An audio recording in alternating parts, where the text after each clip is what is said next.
Assalamualaikum warahmatullahi wabarakatuh. Pemirsa Hasanah yang dirahmati oleh Allah.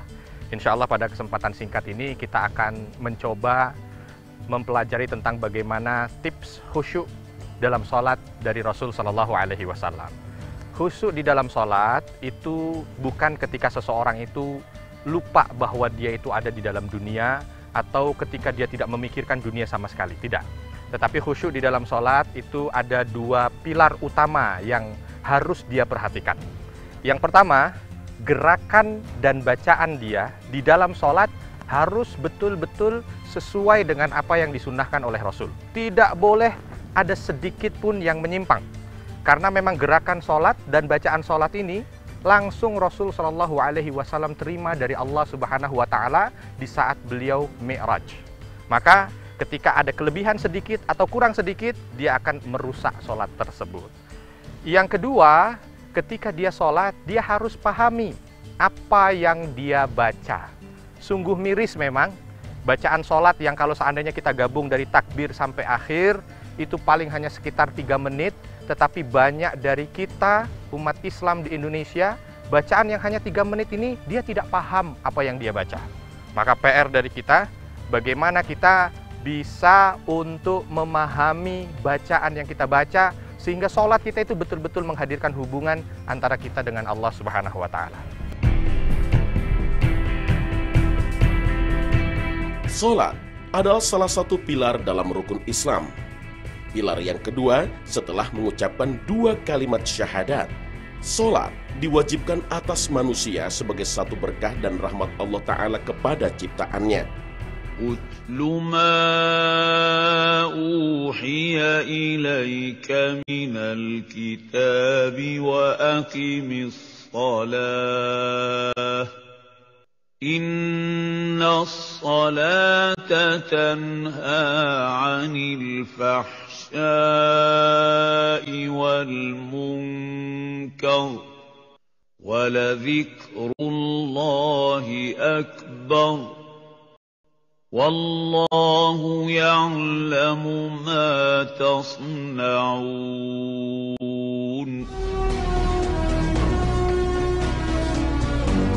Sebanyak 68 kali perkataan sholat diulang dalam Al-Quran. Perintah sholat tak hanya disebutkan dalam perkataan yang sama, namun juga disebutkan sebagai doa atau doa, zikir atau mengingat. Juga disebutkan dalam bentuk gerakannya, yaitu sujud dan rukuk. Perkataan-perkataan ini menjadi dasar bagi kita bahwa sholat adalah bagian dari doa dan bagian dari berzikir. Dengan demikian, kita harus memaknai kewajiban sholat sebagai bagian dari kehidupan kita, di mana kata wajib bisa kita leburkan menjadi kata terbiasa. Sholat menjadi kebiasaan hidup manusia Islam, bukan hanya sebagai bentuk takwa kepada Allah Sang Maha Pencipta, namun juga menjadi identitas umat. Dimanapun kita berada, sholat menjadi aktivitas yang melekat. Di mal, di bandara, di kantor, di sekolah, di tempat wisata, pastikan bahwa langkah sholat kita tidak dihalangi oleh aktivitas apapun. Karena sejatinya, mengingat Allah adalah mengingat nikmat yang telah Dia berikan kepada kita. Mengingat bahwa kita hanya milik Allah semata. Kenikmatan udara yang kita hirup, kenikmatan darah yang mengalir lancar di tubuh kita, kenikmatan jantung yang berdenyut di dada kita, dan kenikmatan waktu yang diberikan kepada kita. Jadi, jika sholat sudah menjadi kebiasaan hidup dalam setiap gerak dan langkah, maka sholat seperti apakah yang diridhoi Allah dan dianjurkan oleh Rasulullah? Bagaimanakah caranya meningkatkan nilai khusyuk sholat kita kepada Allah Subhanahu wa Ta'ala?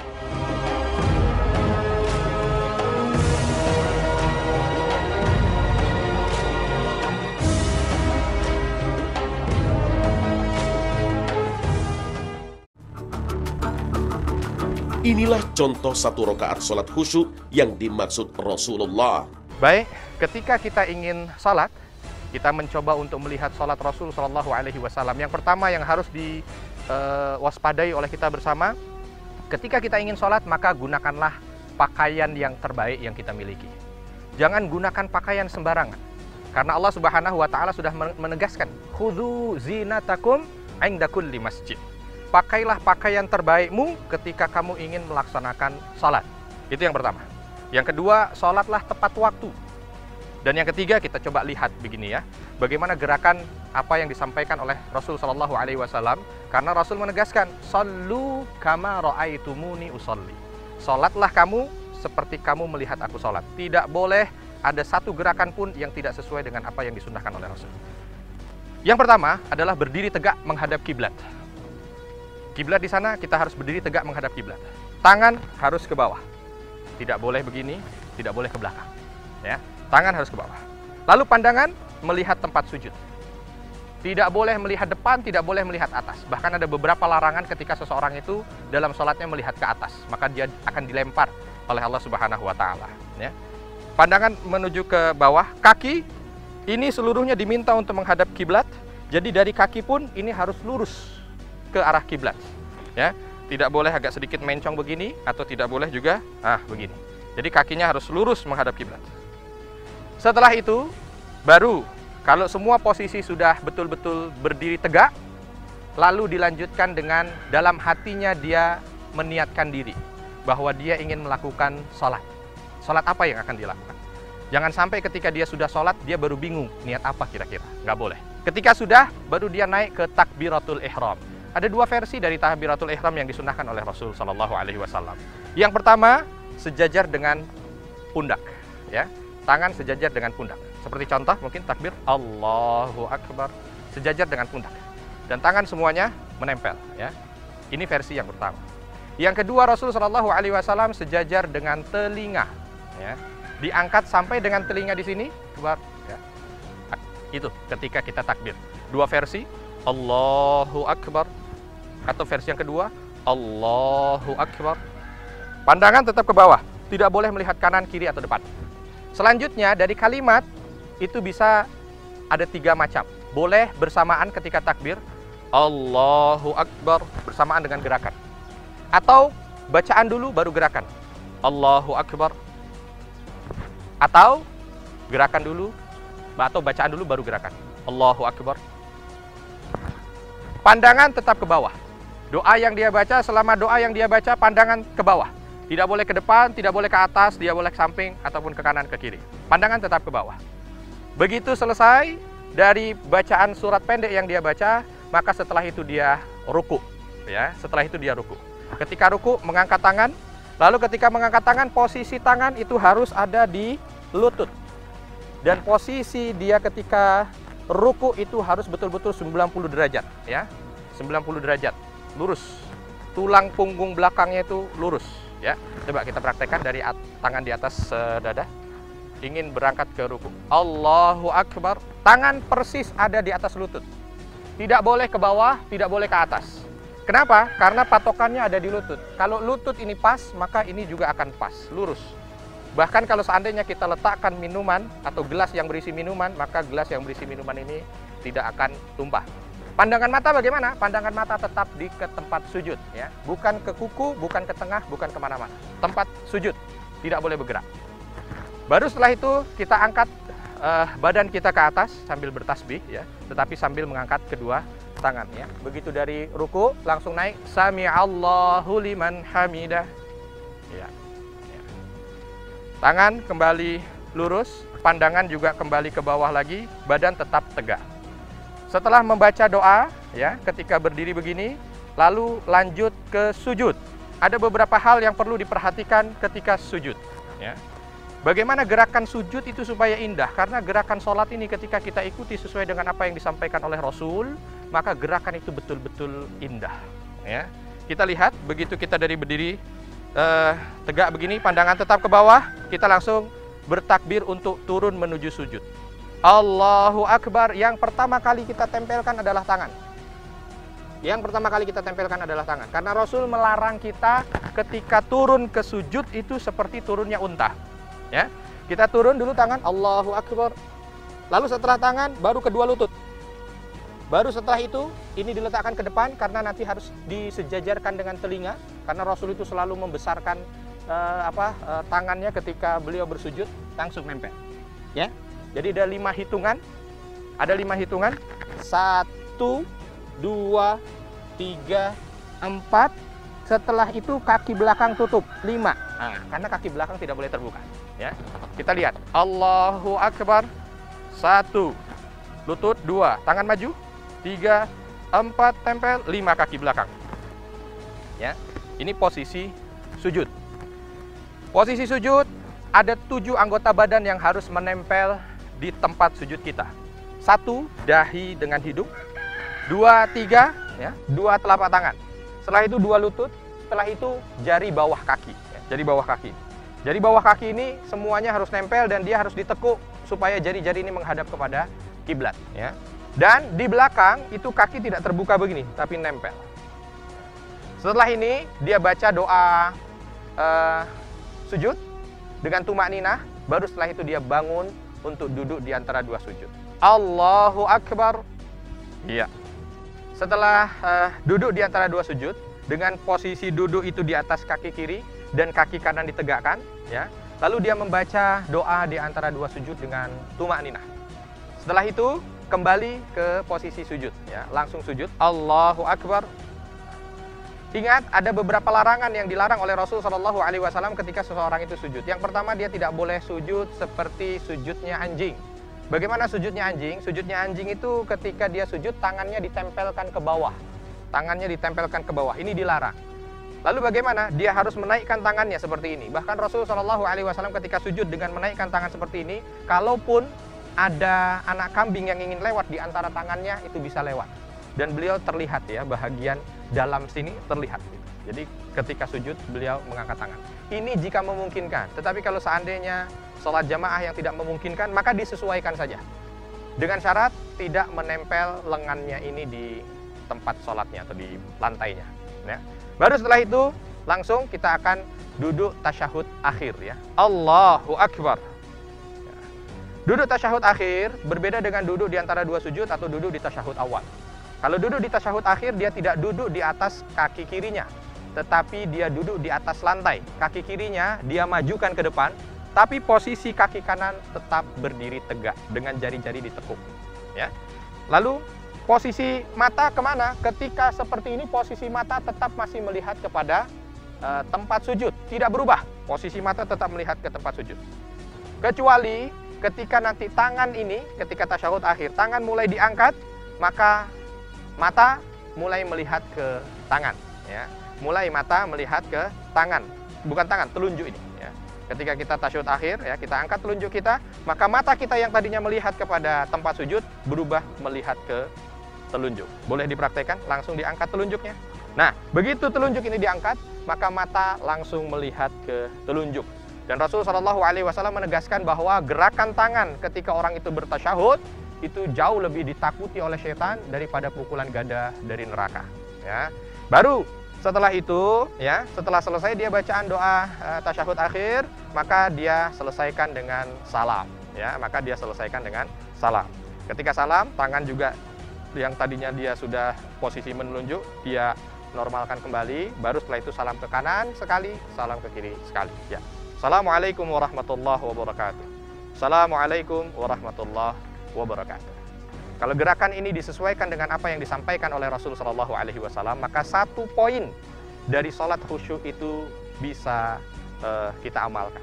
Tinggal bagaimana kita menyesuaikan doanya sesuai dengan sunnah Rasul, lalu kita menselaraskan apa yang kita baca dengan apa yang ada di dalam hati dan pikiran kita.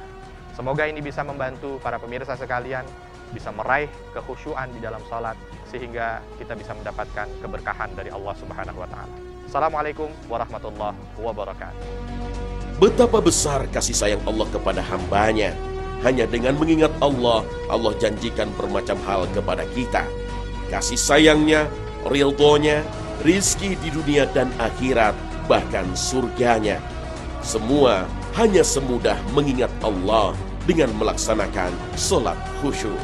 Wallahu a'lam. Sholat adalah metode komunikasi utama umat Islam kepada Sang Khalik. Melalui sholat, kita mampu mengeluarkan isi hati dan segala gundah kepada Sang Pencipta. Karena itulah, Solat diwajibkan kepada manusia karena manfaatnya yang untuk diri manusia sendiri. Solat juga merupakan metode pembaikan kepribadian. Dengan solat, kita dapat merefleksikan diri kita untuk menjadi rendah hati dan sabar. Solat menjadi ibadah, di mana kita mengingat dan menelaah kembali pesan-pesan Allah kepada hambanya. Ibadah ini adalah ibadah yang mampu memperbaharui dan meningkatkan keimanan kita. Seperti surat Al-Fatihah yang dibaca, diharapkan tak hanya diucapkan, namun patut dipahami bait demi baitnya. Dengan inilah penghayatan solat pun dapat tercapai.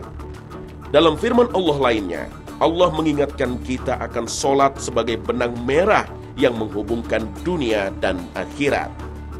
أَلَمْ يَأْنِ لِلَّذِينَ آمَنُوا أَن تَخْشَعَ قُلُوبُهُمْ لِذِكْرِ اللَّهِ وَمَا نَزَلَ مِنَ الْحَقِّ ولا يكونوا كالذين أوتوا الكتاب من قبل فطال عليهم الأمد فقست قلوبهم وكثير منهم فاسقون. Mengingat Allah di sini dapat diartikan sebagai salah satu bagian dari solat, bahwa solat sebagai bukti nyata penghormatan kita kepada Yang Maha Kuasa.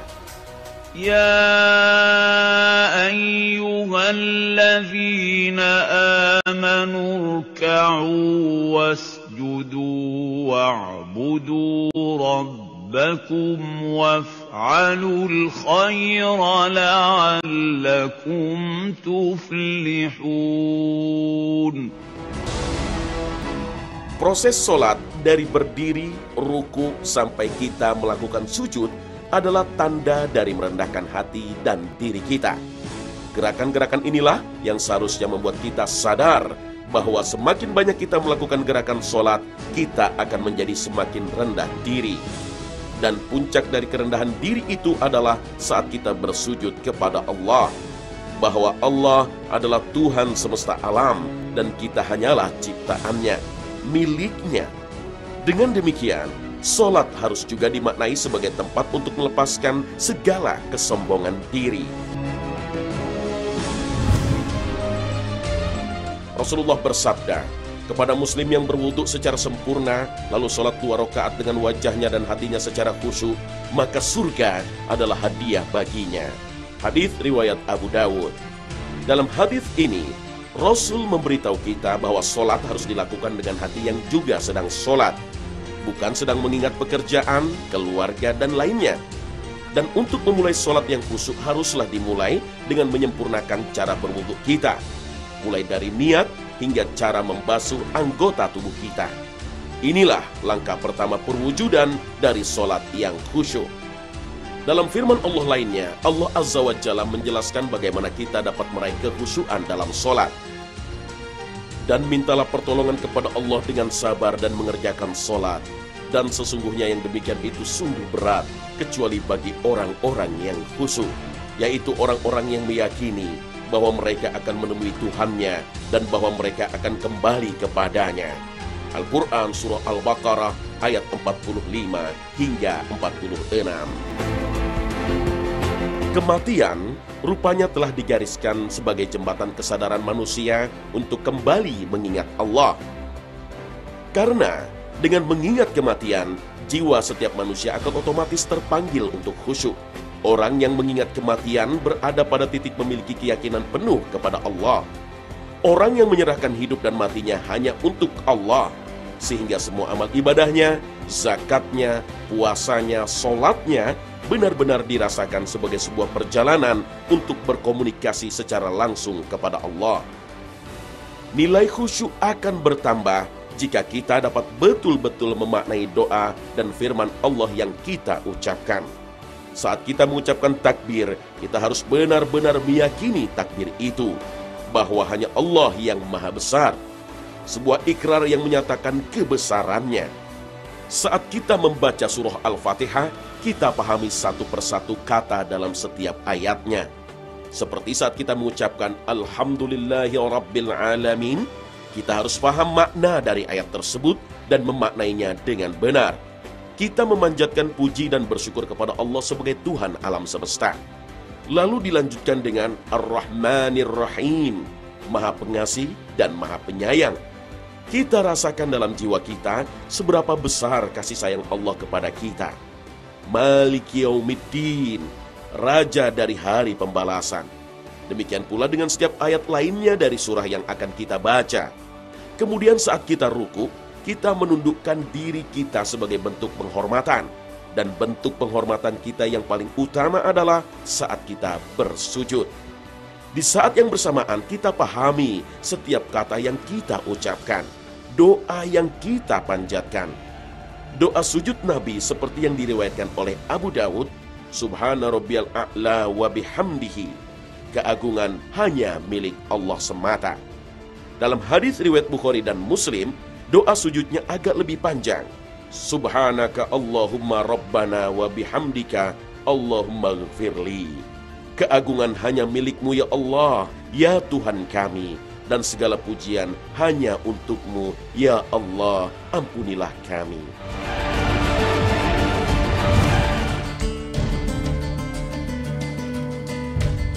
Di antara keutamaan sholat yang khusyuk adalah ditinggikannya derajat kita, baik di dunia maupun di akhirat.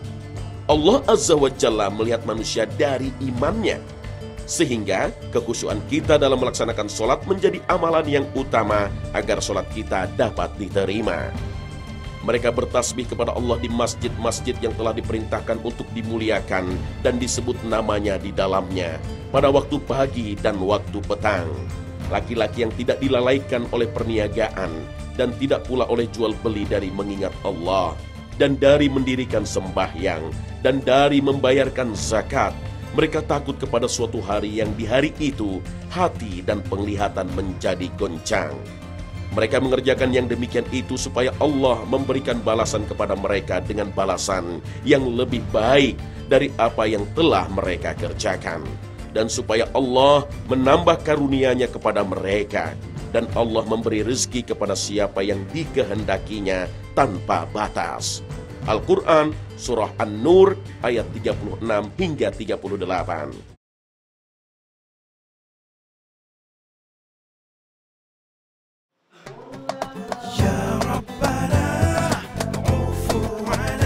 Demikianlah cara menggapai khusyuk dalam sholat. Bukan dengan semata meniatkan khusyuk, tetapi dengan memahami dengan betul apa makna sholat dan makna bacaan sholat. Mendalami dan merasakan dalam jiwa semua bacaan sholat, perkataan demi perkataan. Dan hanya melalui pemahaman saja, kekhusyuan dalam sholat dapat dirasakan.